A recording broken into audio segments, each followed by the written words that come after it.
નમસ્કાર વિદ્યાર્થી મિત્રો, આજે આપણે ધોરણ 8 વિષય વિજ્ઞાન અને નવું ચેપ્ટર નવો પાઠ નંબર 11 બળ અને દબાણ એના ઉપર ચર્ચા કરવાની છે. તો થોડી ઘણી તમને નોર્મલ માહિતી આપી દઉં. સામાન્ય રીતે આપણે પાઠનું નામ જોઈએ તો બળ અને દબાણ બંને વસ્તુ આપણા માટે સરખી લાગે છે, પણ વિજ્ઞાનની ભાષામાં સમજવા જઈએ તો બળ પણ એક અલગ વસ્તુ છે અને દબાણ પણ એક કેવી વસ્તુ છે, અલગ વસ્તુ છે. તો એ ટોપિક ઉપર આપણે ચર્ચા કરવાની છે. સૌથી પહેલા આપણે બળ વિશે સમજીશું અને પછી આપણે દબાણ વિશે સમજીશું. તો બળ એટલે શું તેના ઉદાહરણ આપો. બળ કોને કહેવાય? બળની વ્યાખ્યા એક માર્ક્સની અંદર પૂછાશે. બળ એટલે કોઈ પણ પદાર્થને ધક્કો મારવો કે ખેંચવો. બળ એટલે કોઈ પણ પદાર્થને તમે ધક્કો મારો અથવા તો ખેંચો. એક્ઝામ્પલ તરીકે તમે રસ્તા ઉપર જઈ રહ્યા છો અથવા તો તમારી સોસાયટીની અંદર, શેરીની અંદર સવારે જ્યારે શાકવાળો કોઈ વ્યક્તિ છે એ લારી લઈને શાક વેચવા આવે ત્યારે શું કરશે? તો હાથની મદદથી લારીને શું કરશે? ધક્કો મારશે. ધક્કો મારશે. ધક્કો મારવાને કારણે શું કરશે? લારી શું કરશે? આગળ વધશે. એટલે લારી શું કરશે? ગતિ કરશે. અથવા તો એમ નહીં કરે તો શું કરશે? હાથની મદદથી પોતે આગળ લઈ અને લારીને ખેંચશે. લારીને શું કરશે? ખેંચશે. એટલે લારી શું કરશે? ગતિ કરશે. ધક્કો મારશે તો પણ લારી ગતિ કરશે અને લારીને ખેંચશે તો પણ લારી શું કરશે? ગતિ કરશે. શા માટે? કારણ કે શાકવાળો જે વ્યક્તિ છે એ લારી ઉપર શું કરે છે? બળ લગાડે છે. શું કરે છે? લારી ઉપર બળ. લારી ઉપર બળ લગાડવાને કારણે લારી શું કરે છે? ગતિ કરે છે. આવા આપણી સમાજમાં, આપણી આજુબાજુમાં કરોડો એવા ઉદાહરણો હોય છે કે આપણે એના ઉપર બળ લગાડીએ અને વસ્તુ ઉપર અસર જોવા મળે. પહેલું ઉદાહરણ, ટેબલ પરના પુસ્તકને ગતિ કરાવવી. એક્ઝામ્પલ તરીકે તમારી બેન્ચીસ ઉપર કોઈ પુસ્તક પડેલું છે, તમે હાથની મદદથી એને ધક્કો મારો તો પુસ્તક શું કરશે? આગળ ગતિ કરશે. પુસ્તક શું કરે? આગળ ગતિ કરે. શા માટે? કારણ કે હાથની મદદથી તમે પુસ્તકને શું આપ્યું? બળ આપ્યું. એ બળને કારણે પુસ્તક શું કરી શકે? ગતિ કરે. દરવાજો ખોલવો કે બંધ કરવો. ઘરે તમારો દરવાજો ખુલ્લો છે, તમારે એને બંધ કરવો છે. શું કરશો? તમે દરવાજો ખેંચી અને પછી એના ઉપર બળ લગાડશો. બળ લગાડશો તો દરવાજો શું થઈ જશે? બંધ થઈ જશે. અથવા તો દરવાજો બંધ છે તો હાથની મદદથી તમે શું કરશો? એને ખેંચશો. ખેંચો તો દરવાજો શું થઈ જશે? ખુલી જશે. એ પણ એક પ્રકારનું શું કહેવાય? તમે બળ લગાડેલું કહેવાય. ત્યાર પછી ક્રિકેટ બોલને બેટ વડે ફટકારવો. વિદ્યાર્થી મિત્રો, તમે બધા ક્રિકેટ રમો છો, તમને બધાને ખ્યાલ છે કે સામેવાળો જ્યારે બોલર તમારી સામે જ્યારે બોલ ફેંકે છે ત્યારે તમે એટલા બધા બળથી બેટને ઘુમાવો છો કે એ બેટ જ્યારે બોલને વાગે છે, બોલને અડે છે, ત્યારે બળથી ઘુમાવેલું હોવાને કારણે બોલ ખૂબ જ દૂર સુધી જઈ શકે છે. તમે શું કરેલું છે? બેટને ઘુમાવવા માટે બળ કરેલું છે. અને એક ઉદાહરણ શેનું છે? બળનું. સામાન ભરેલા ગાડાને ખેંચવું. આપણાના લારીને વાત કરીએ, એ ખેંચે છે એટલા માટે અથવા તો ચલાવે છે એટલા માટે શું થાય છે? એના ઉપર બળ લાગે છે અને બળ લાગવાને કારણે શું કરે છે? ગતિ કરે છે. 2 માર્ક્સની અંદર સવાલ પૂછાશે કે બળની વ્યાખ્યા આપી એના ઉદાહરણો સમજાવો. તો કોઈ પણ પદાર્થને ધક્કો મારવો અથવા તો ખેંચવું એને કહેવામાં આવે છે બળ. એક્ઝામ્પલ તરીકે ટેબલ પર પડેલા પુસ્તકને ગતિ કરાવવી, દરવાજો ખોલવો કે બંધ કરવો. આની સિવાયના ઉદાહરણો પણ તમે તમારી આસપાસ જોવા મળતા હોય એવા ઉદાહરણો તમે લખી શકો. બેન્ચીસને ધક્કો મારવો, આની સિવાય ઘણા બધા ઉદાહરણો એવા હોય કે ઉદાહરણો તમે તમારી જાતે બનાવી શકો.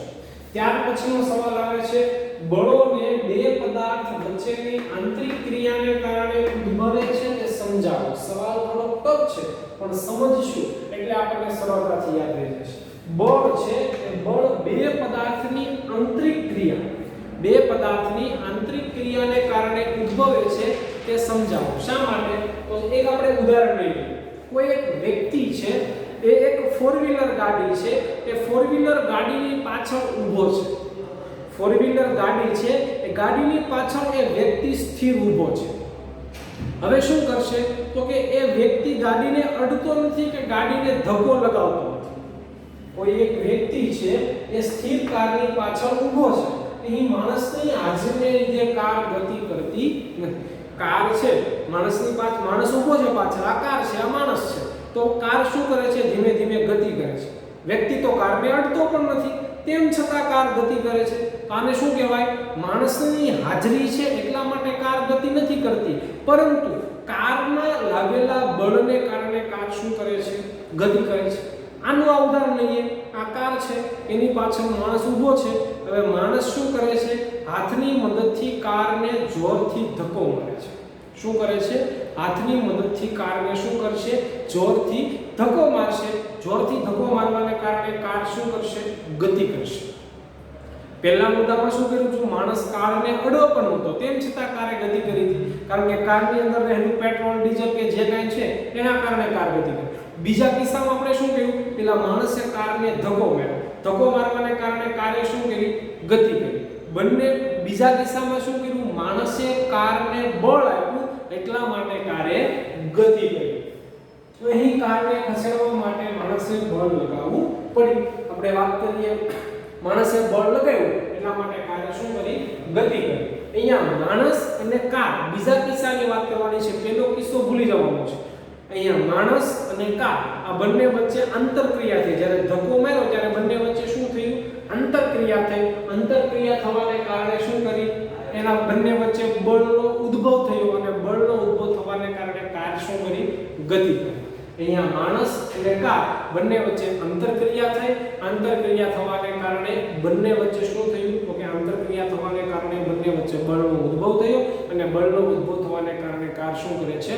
ગતિ કરે છે. તો આવા ઘણા બધા એવા ઉદાહરણો છે કે બળ કઈ રીતે ઉત્પન્ન થાય છે એના વિશે આપણે જાણકારી મેળવી શકીએ.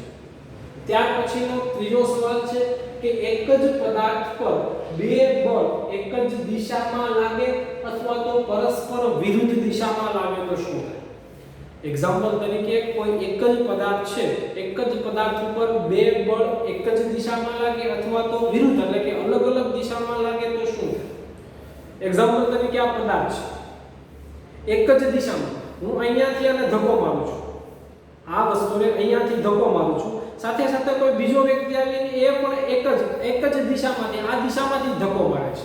એક તો હું અહીંયાથી ધક્કો મારું છું આ પેનની મદદથી અને બીજું આંગળીની મદદથી ધક્કો મારું છું. બંને વસ્તુની મદદથી ધક્કો મારશું એટલે વસ્તુ શું કરશે? ગતિ કરશે. પણ કેવી ગતિ કરશે? ઝડપથી ગતિ કરશે. બંને વસ્તુની મદદથી ધક્કો મારી શકે, વસ્તુ શું કરશે? ગતિ કરશે. પણ કેવી ગતિ કરશે? તો કે ઝડપથી ગતિ કરે છે. એક જ પદાર્થ પર બે બળ એક જ દિશામાં લાગે, પરિણામે બળોનો સરવાળો થાય. ધારો કે આ 5 ન્યૂટન બળ આ પદાર્થ લગાવતો હોય અને 5 ન્યૂટન આ લગાવતો હોય, તો પદાર્થને કેટલું બળ લાગે છે? બંનેનો સરવાળો કરીને કેટલું બળ લાગે? 10 ન્યૂટન. કેટલું બળ લાગે? 10 ન્યૂટન. પરિણામે પદાર્થ ઝડપથી પોતાનું સ્થાન બદલે છે. કારણ કે 5 ન્યૂટનની જરૂર હતી અને આપણે 10 ન્યૂટન લગાડ્યું તો એની ગતિમાં શું થઈ જશે? વધારો થઈ જશે. શું થઈ જાય? વધારો. એવી જ રીતે જો એક પદાર્થ છે એને કોઈ અલગ અલગ દિશામાંથી બળ લાગે, એક બળ આ દિશામાંથી લાગે અને એક બળ આ દિશામાંથી લાગે, 5 ન્યૂટન આ દિશામાંથી લાગે છે અને 5 ન્યૂટન આ દિશામાંથી લાગે છે. બંને અલગ અલગ, એક પૂર્વમાંથી લાગે છે તો પશ્ચિમમાંથી લાગે છે. બંને અલગ અલગ દિશામાંથી લાગતા હોવાને કારણે 5 ન્યૂટન અને 5 ન્યૂટનનું શું થઈ જશે? બળ શૂન્ય થઈ જશે. પદાર્થ આમનો આમ જેમ છે એમનો રહેશે, કારણ કે જેટલું બળ આપણે અહીંથી લગાડે છે એટલું સામે બળ લાગે છે. સામે બળ લાગવાને કારણે બળ પદાર્થ કેવો થઈ જાય છે? સ્થિર. પરિણામી બળ કેવું થઈ જાય છે? શૂન્ય થઈ જાય છે. પરિણામે પદાર્થ પોતાનું સ્થાન બદલતો નથી. પદાર્થ પોતાનું સ્થાન બદલી શકતો નથી. જો કોઈ પદાર્થને મતલબમાં એક જ દિશામાંથી બળ લગાડવામાં આવે તો પદાર્થ ઝડપથી પોતાનું સ્થાન બદલે, અને જો કોઈ પદાર્થને અલગ અલગ દિશામાંથી, એક આ દિશામાંથી અને એક આ દિશામાંથી બળ લગાડવામાં આવે તો પદાર્થ પોતાનું સ્થાન બદલી શકતો નથી. પરિણામે બળ કેવું થઈ જાય છે? 0 થઈ જાય છે. તો વિદ્યાર્થી મિત્રો, આજે જે વિડિયો લેક્ચર આપણે શીખ્યા એની અંદર આ બળ એટલે શું તેના ઉદાહરણો વાળો સવાલ મોસ્ટ ટાઈમલી છે. બળની વ્યાખ્યા લખીને તમે કોઈ પણ 3-4 ઉદાહરણો તમારી જાતે બનાવીને લખી શકો છો. વિદ્યાર્થી મિત્રો, તમારી સામે જે બોર્ડની સરસ મજાની સ્ક્રીન છે જે 5 થી 6 સેકન્ડ માટે રહેશે, તો તમે સરળતાથી એનો સ્ક્રીનશોટ લઈ શકો અને વિડિયો જોયા પછીના સમયમાં પણ તમારે અભ્યાસ કરવો હોય તો સ્ક્રીનશોટમાંથી તમે વ્યવસ્થિત રીતે એનો અભ્યાસ કરી શકો છો. આભાર.